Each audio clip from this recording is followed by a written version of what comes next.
So I thought I'd save you a trip down here, Justin, just to give you an idea of where I think is a good idea to start with the planting. So I've just brought these little flags to show exactly where I think a tree might be good.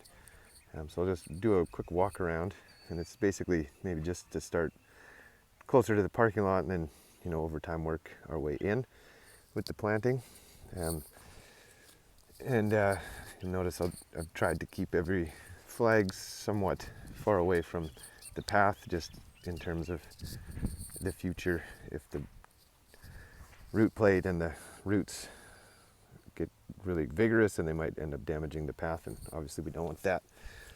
So just make a bit of commentary as I go, thinking that it makes sense to give a little shade to this playground here. And it's based on a rough idea of about 18 trees within the budget of what we've discussed so far. I'll try and keep this somewhat brief, but yeah, try and have good spacing between the trees themselves and away from the pathway, 2 or 3 meters away from the path. Just in the long term will probably lessen conflict between the roots and the path, because tree roots actually do like asphalt. Yeah, around the bench, nice to have some shade. I'll try and keep them in a decent line so it looks somewhat more formal. I'm thinking like it's more set in from the path. We can go with larger maturing trees, and as you'll see when I get closer to the parking lot row here, I'm thinking that it'd be better to go with smaller maturing trees. A little picnic table tree would be good.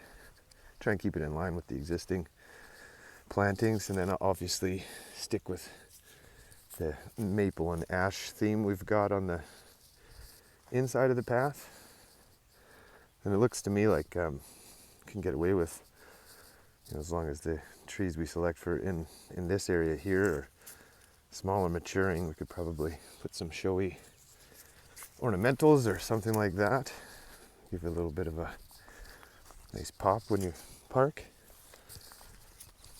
And just, try and space them so that they're even when we plant with the existing trees, or if we want, we could sort of stagger them just for a better visual cue. Thought it might be cool if we got a couple of those weeping copper beech and planted it on either side of this entrance. In theory, if we did it right, we could get them to grow together in the upper canopy and end up being a bit of an archway over the entrance, which would be cool if we could get technical enough that we grafted them together. That would be a pretty interesting feature. So yeah, basically along here, smaller diameter trees around the park, and then starting into the path with the larger maturing trees. Okay.